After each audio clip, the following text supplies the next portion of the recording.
Every city, every government, every written law, every contract, every school, every accountant, every recorded name in human history, all of them can trace part of their story. Back to one extraordinary place, a land where two rivers crossed a vast plain, a land with no forests, no mountains, no natural stone, no precious metals. By every measure, it should never have become the birthplace of civilization. Yet somehow, it did. More than 5,000 years ago, the people of Sumer built something the world had never seen before. Not simply cities, but civilization itself. This is where history truly began. Long before the pyramids rose above the Egyptian desert, before Babylon became a symbol of power, before the great empires of Assyria and Persia, there was a wide, fertile plain in the heart of the ancient Near East, a land surrounded not by walls, but by rivers. To the west, endless deserts stretched toward the horizon. To the east, rugged mountains marked the edge of distant lands. Flowing between them, two great rivers shaped everything, the Tigris and the Euphrates. Together, they transformed an otherwise harsh landscape into one of the most fertile regions on Earth. Every year, seasonal floods carried rich layers of silt across the plains. The soil became extraordinarily productive. Crops flourished. Life became possible. Thousands of years later, Greek scholars would give this region a name: Mesopotamia, a word meaning the land between rivers. But the people who first settled here never called it that. They simply built their homes beside the rivers that sustained them. At first, these were small farming communities, scattered across the floodplains. Few could have imagined that these humble villages would one day give birth to the world's first cities, or that their descendants would forever change the course of human history. Civilization did not appear in a single moment. No king founded it, no army conquered it, and no single invention created it. Its beginnings were far quieter. Long before the first cities, the people of southern Mesopotamia lived in small farming villages scattered across the vast floodplain.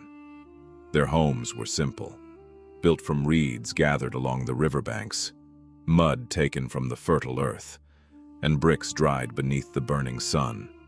They possessed no forests to provide timber, no mountains rich with stone, no nearby deposits of copper or precious metals. By every measure, this was a difficult land in which to build a civilization. Yet the two great rivers offered something far more valuable: water. Every year, the Tigris and Euphrates flooded the plains.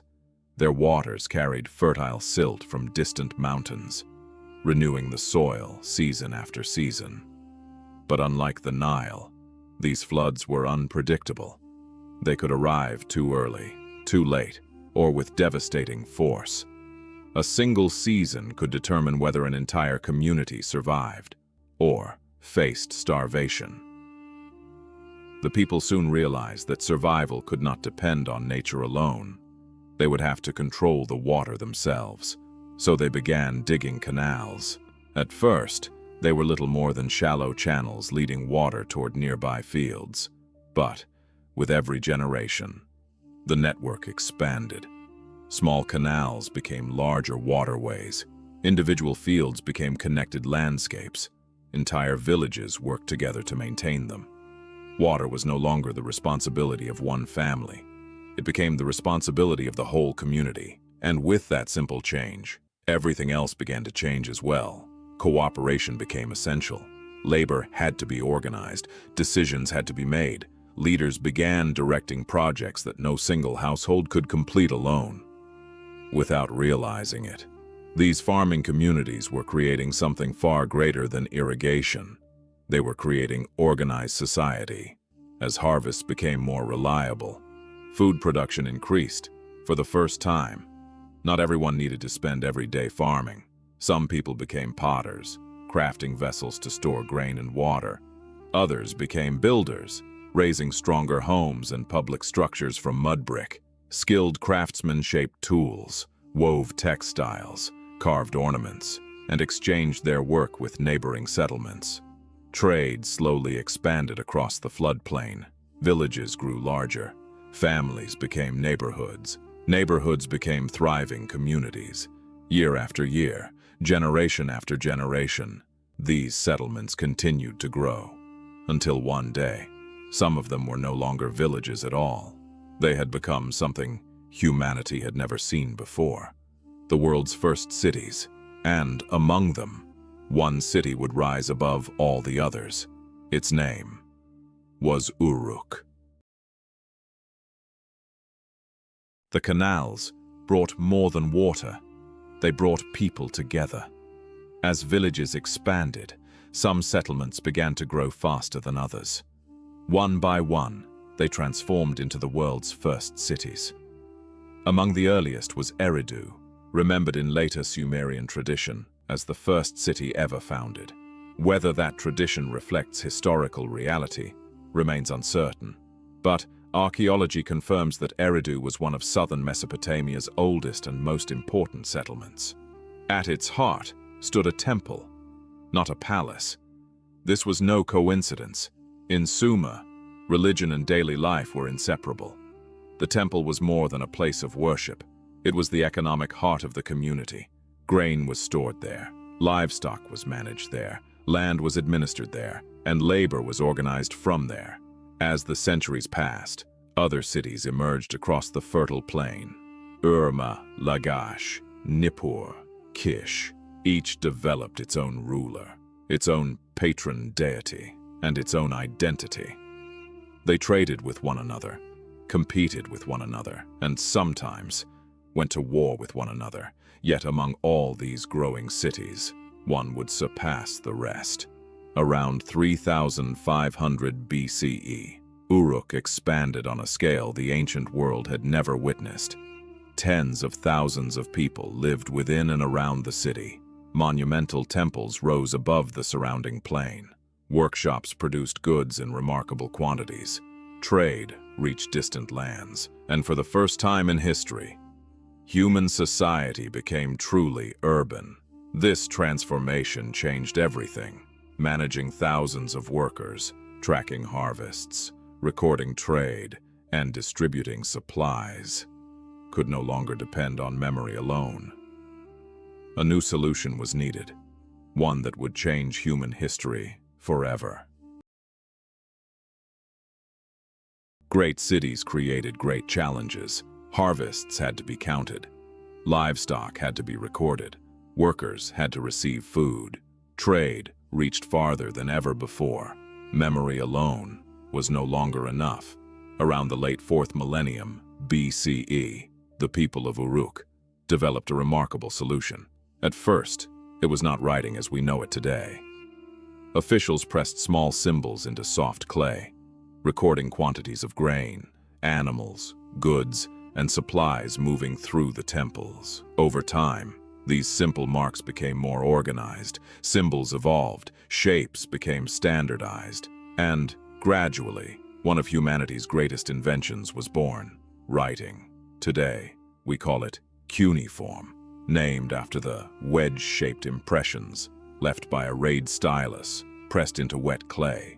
In its earliest form, cuneiform did not preserve epic stories, royal victories, or works of literature. It served a far more practical purpose: administration. It helped officials manage a growing society.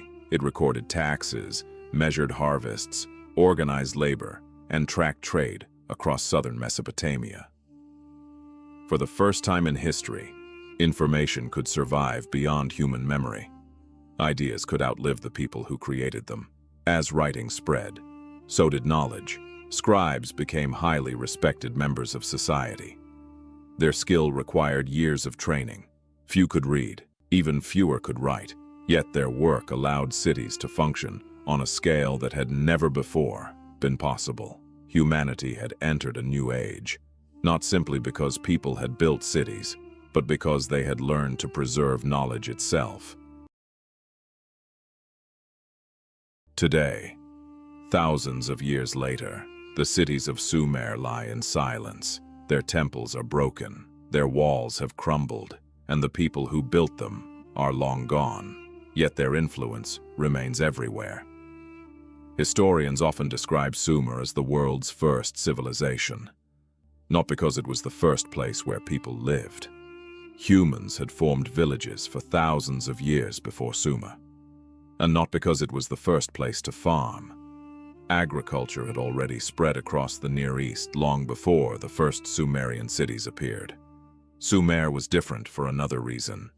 Here, many of the foundations of complex urban society came together for the first time. Large cities, organized government, monumental temples, professional craftsmen, long-distance trade, written administration, and specialized occupations, all working together within a single society. It was this combination, rather than any single invention, that marked the beginning of civilization. From these cities, new ideas spread across Mesopotamia. Future kingdoms would adopt them, adapt them, and build upon them. The Akkadians, the Babylonians, the Assyrians, each inherited part of the world, first shaped in Sumer. Even today, archaeologists continue to uncover new discoveries beneath the soil of southern Iraq. Every excavation, every clay tablet, every ruined temple adds another piece to the story. A story that began between two rivers more than 5,000 years ago. Civilizations are not remembered simply because they were old. They are remembered because they changed the future. More than 5,000 years ago, the people of Sumer transformed a difficult landscape into thriving cities. They learned to master water, organize society, record information, and build communities unlike anything the world had seen before. Their achievements did not disappear with them. Generation after generation, new kingdoms inherited their ideas.